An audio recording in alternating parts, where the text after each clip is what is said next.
আসসালামু আলাইকুম রহমতুল্লাহ। আলুর ইসলাম নলেজ চ্যানেলে আপনাকে স্বাগত।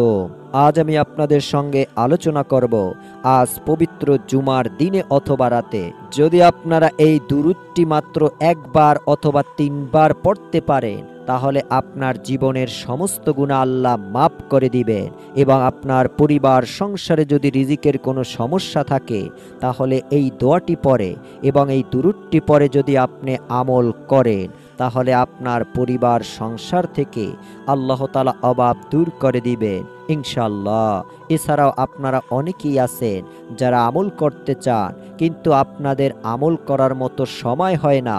আপনারা ছোট্ট ছোট্ট আমল খুঁজতে থাকেন, যে ছোট্ট আমলগুলো খুব সহজে করা যায় এবং যেই আমলের সওয়াব অনেক বেশি এবং যেই আমল বা দোয়া পাঠ করলে আল্লাহ তাআলা আমাদের আপনাদের জীবনের সমস্ত গুনাহ মাফ করে দিবেন।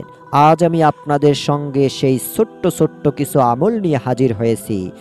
এছাড়াও যারা খুব কষ্টে এবং অভাবে আছেন, যারা ঋণের ভিতরে ঢুকে পড়ছেন, ঋণ পরিশোধ করার মতো আপনাদের হাতে কোনো টাকা নাই, তাহলে আমি আপনাদেরকে অনুরোধ করে বলবো, আপনারা অবশ্যই আজ পবিত্র জুমার দিনে অথবা রাতে যদি আপনারা এই দোয়াটি, এই আমলটি করতে পারেন এবং আল্লাহ তাআলার কাছে দোয়া করতে পারেন, তাহলে আপনাদের অভাব অনটন দূর হবে, আপনাদের উপর আসা বালা মুসিবাত দূর হয়ে যাবে, যাবতীয় পেরেশানি দূর হয়ে যাবে।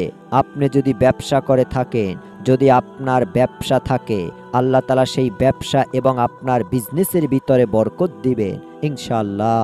যারা কষ্টে আছেন, আমলটি করার ফলে আপনার কষ্ট দূর হয়ে যাবে। সবচেয়ে উত্তম দিন হলো জুমার দিন। এই দিনে আদম আলাইহিস সালামকে সৃষ্টি করা হয়েছিল, এই দিনে তাকে জান্নাতে প্রবেশ করা হয়েছে এবং এই দিনেই তাকে জান্নাত থেকে পৃথিবীতে নামানো হয়, আর কিয়ামত এই দিনেই সংগঠিত হবে। সহিহ মুসলিম। এই দিনে এমন একটি মুহূর্ত আছে যাতে মানুষ যেই দোয়াই করুক না কেন তাই কবুল হয়। বুখারী ও মুসলিম শরীফের হাদিস। প্রিয় দিনী ভাই এবং বোনেরা, এখন আমি আপনাদেরকে কিছু আমল সম্পর্কে বলবো, কিন্তু তার আগে হযরত মুহাম্মদ সাল্লাল্লাহু আলাইহি ওয়াসাল্লামের আরো একটি হাদিস আমরা শুনি।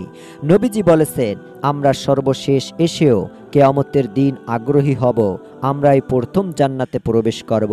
যদিও তাদেরকে আমাদের আগে কিতাব দেওয়া হয়েছিল আর আমাদের কিতাব দেওয়া হয়েছে তাদের পরে, কিন্তু তারা এতে মতভেদ লিপ্ত হয়েছে। এরপর আল্লাহ আমাদেরকে তাদের মতভেদপূর্ণ বিষয়ে সঠিক পথ দিয়েছেন।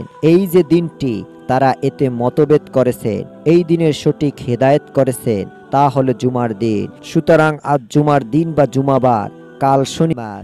কামা বারাকতা আলা ইব্রাহিমা ওয়া আলা আলি ইব্রাহিম ইন্নাকা হামিদুম মাজিদ। প্রিয় দিনী ভাই এবং বোনেরা, যদি এই দুরূদটি বেশি বড় হয়ে যায়, তাহলে ছোট্ট এই দুরূদটি পড়বেন, সাল্লাল্লাহু আলাইহি ওয়াসাল্লাম, সাল্লাল্লাহু আলাইহি ওয়াসাল্লাম, সাল্লাল্লাহু আলাইহি ওয়াসাল্লাম। প্রিয় দিনী ভাই এবং বোনেরা, এটিও পড়তে পারেন এবং আরো একটি দুরূদ বলে দিচ্ছি, এটিও খুব ছোট্ট একটি দুরূদ, আপনি এটিও পড়তে পারেন, আল্লাহুম্মা সাল্লি আলা মুহাম্মাদি ওয়া আলা আলি মুহাম্মাদ। তো প্রিয় দিনী ভাই এবং বোনেরা, এই দুরূদটি পড়তে পারেন, তো এই দুরূদটি আপনারা পড়তে পারেন 5 বার, 7 বার কিংবা 11 বার। তো এরপর আপনারা গুনাহ মাফের দোয়াটি পড়তে পারেন। তো দোয়াটি হলো, বিসমিল্লাহির রহমানির রহিম, সামি'না ওয়া আতা'না গুফরানাকা রব্বানা ওয়া ইলাইকাল মাসির। তো দর্শক, এই দোয়াটি আপনারা মুখস্থ করে নিন।